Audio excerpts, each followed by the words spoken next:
Ladies and gentlemen, members of the jury, members of the Roll the Tape film crew,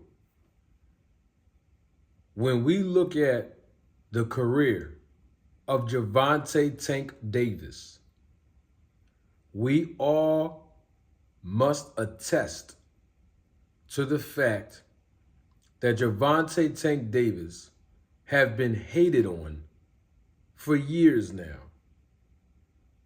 and criticized for years now and called out for years now and misjudged for years now. Let's take a small school bus ride down the road of Gervonta Tank Davis's career. Because right now, as we speak, a lot of people are coming out saying something negative about Gervonta Tank Davis. Some of those people are just blatantly hating on Tank Davis. Some people genuinely believe the words that they're saying about Tank Davis. I believe some of them don't believe the words that they're saying about Tank Davis. I wouldn't be surprised if some of the people that are talking about Tank Davis in a negative way are actually jealous of Tank Davis, irregardless of the reason. We also have to attest that this comes with the territory. See, when you are on top in any industry, when you're on top anywhere in your life, the devil, the enemy, is always going to send you an enemy. Is always going to put up roadblocks and obstacles to hinder you from overcoming and being successful. This is just a part of life, irregardless of your culture, of your ethnicity, of your race, of your age, of your gender. Doesn't matter. This is life.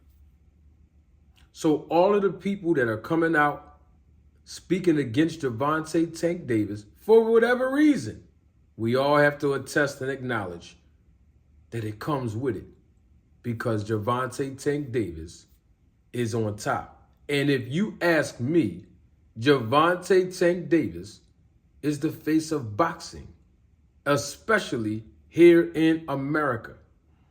And so all of these things that's happening to him now, it's normal and it's natural. The thing that impresses me about it all, before we jump on the school bus and drive down the road of Tank Davis's career, this impresses me. You know what impresses me? I'm impressed with the fact that we could see the same movie over and over and over and over again and get completely different reactions every time we see the movie. Every time we watch the same movie,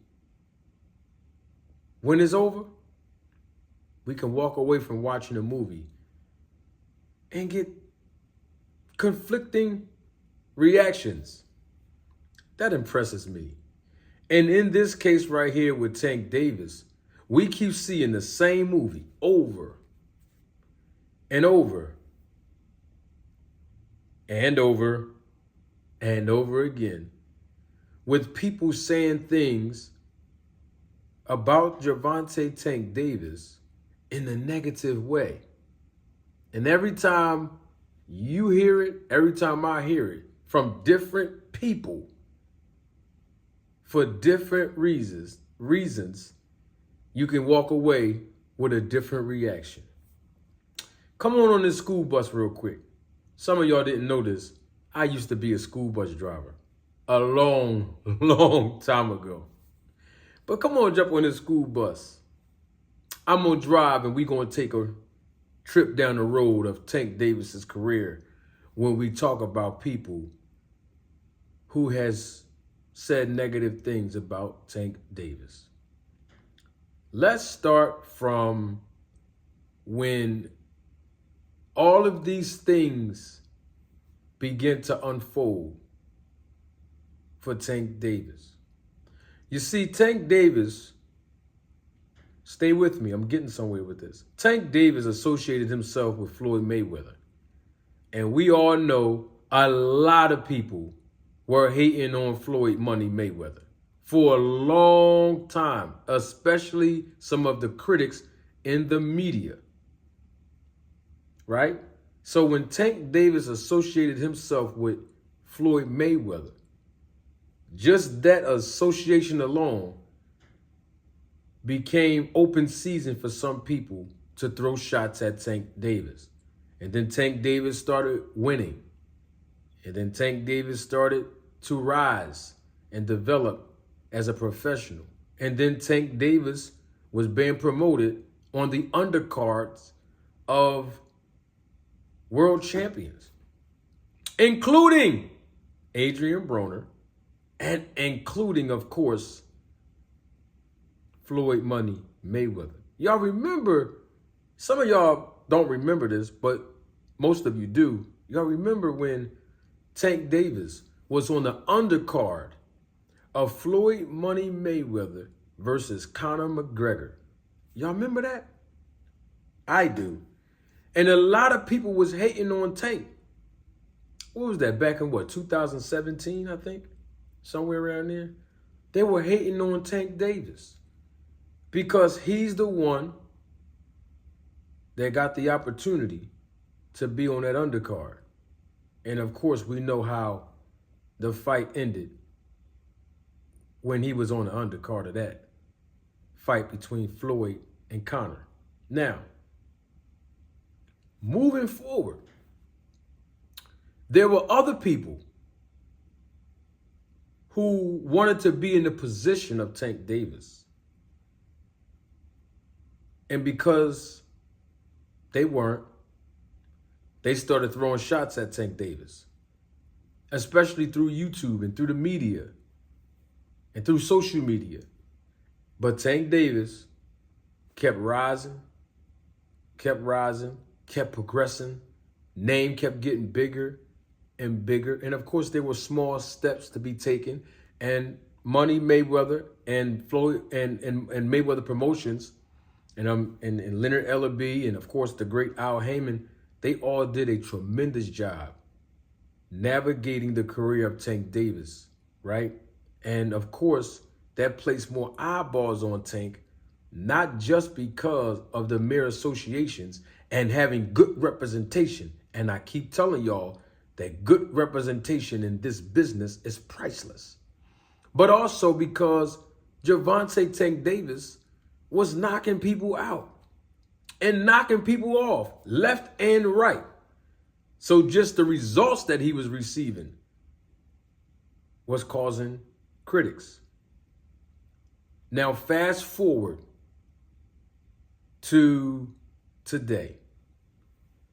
We've seen this movie play out years and years and years ago. Year after year, we've seen this movie play out where people were criticizing Tank Davis, saying something negative about Tank Davis, and or calling him out to fight Tank Davis. And we see that happening today. I mean, look, let's keep it 100, y'all. Let's be real and let's be honest. Tim Bradley speaking against Tank Davis. Gary Russell Jr. speaking against Tank Davis. Lamont Roach Jr., the opponent of Tank Davis, coming up, which he should talk about Tank Davis, but he's, saying some things about Tank Davis. We got Bill Haney at one point in time being notorious for calling out Tank Davis and going back and forth with Tank Davis through social media, and then going on interviews and saying some unfavorable things about, Tank Davis, and of course fighting Devin Haney, et cetera, et cetera, et cetera, et cetera. You had Eddie Hearn at one point in time, saying some things about Tank Davis when he got into the mix with Tank Davis, and they went back and forth. You got now Keyshawn Davis, the businessman, Keyshawn Davis. He's calling out, Tank Davis, which is cool. But you got social media, boxing fans saying things about Tank Davis. You got content creators on YouTube saying things about Tank Davis. Bottom line is, for whatever reason, all of this come with it when you're on top. So we can't have too much sympathy for Tank Davis, because this is what happens when you're successful. And this is what happens when you're doing your job and people don't like it. And some people do like it. The bottom line is this: people coming from all over the place coming at Tank Davis. And you know what's interesting to me about all of this? The people that's saying things about Tank Davis, let's start with some fighters. And this is not a knock on them. I'm just my observation, right? The people that's coming out saying things about Tank Davis in a negative way, like the fighters, I'm talking about professional boxers, former professional boxers and current professional boxers, right? I don't recall them being in a position that Tank Davis was in. Like the position Tank Davis is in now, for some former boxers, right, that's not actively competing, Tank Davis have surpassed them. The active fighters, people that's still fighting today, that criticize Tank Davis or say something negative about Tank Davis, as a fighter, I'm talking about as a fighter, as a professional boxer, Tank Davis have surpassed them. I mean, listen, if he's the face of boxing, and they're not, that's one indication right there that he has surpassed them. When we talk about breaking records, reports have surfaced, as we know, that Tank Davis broke the record at the Barclays Center, Live Gate. Capital One Arena, Live Gate, in Las Vegas. They say $23 million worth of tickets were sold, Live Gate. Bottom line is, you can't find any of the active fighters that done that. I mean, we just got to keep it all the way 100. And even his record alone, a lot of fighters are not in his position, especially at his age, doing what he's doing now. It don't matter what arena you place Tank Davis in, he's going to sell it out. And that's not my opinion. That's just a fact. If you take Tank Davis to Atlanta, which they did, sold it out down south.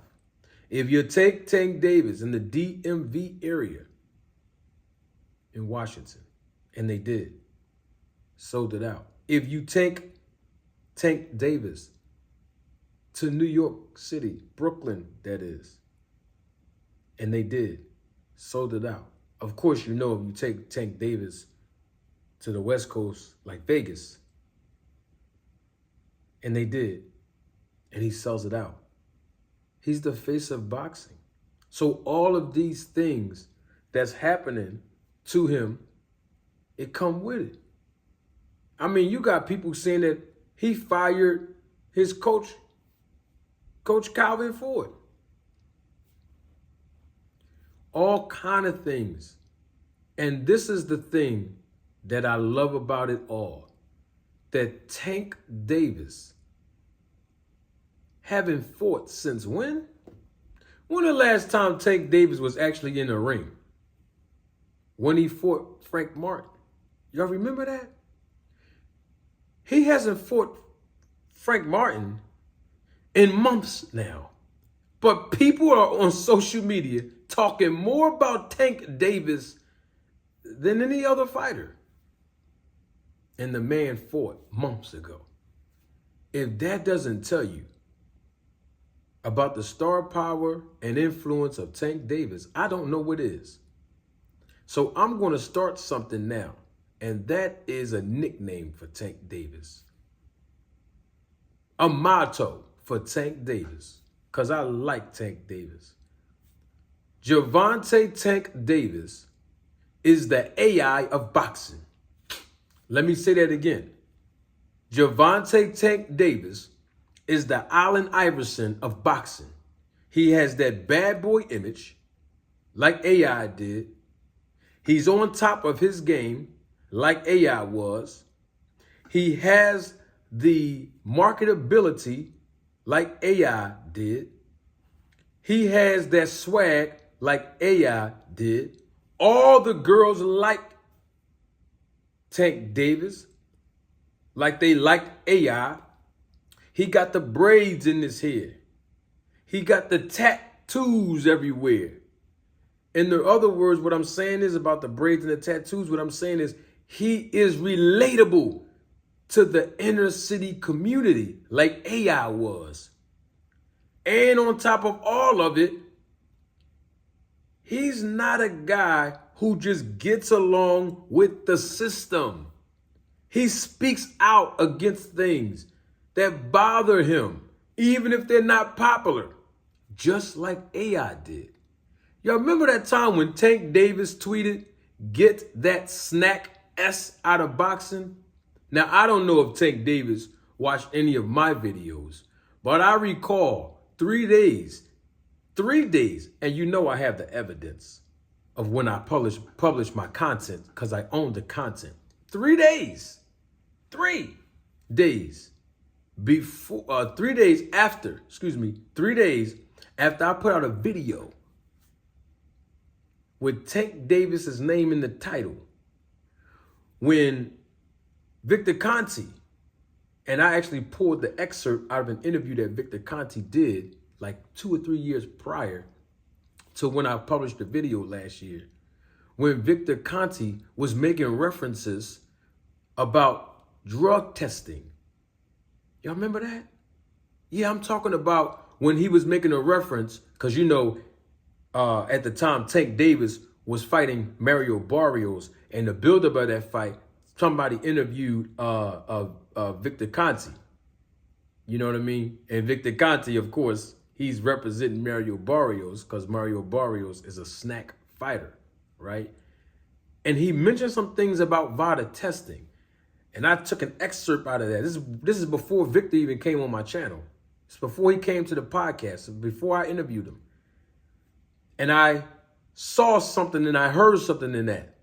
It was some conflicted statements that Victor made, and I pointed it out, okay?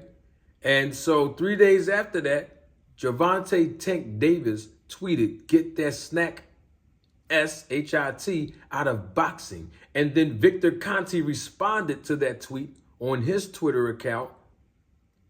And then that's when I got involved, because it was my video about Tank Davis, before Tank Davis said that was sent to Victor Conte. That was one of many videos sent to Victor Conte, which led him coming to my show. And Tank Davis spoke against the snack program, even though I've been speaking against all of you haters coming at me for bringing up the snack program in the first place. But the bottom line is this: Tank Davis is the Allen Iverson of boxing. You know what? I'm doing way too much talking. Don't take my word for it. Roll the tape.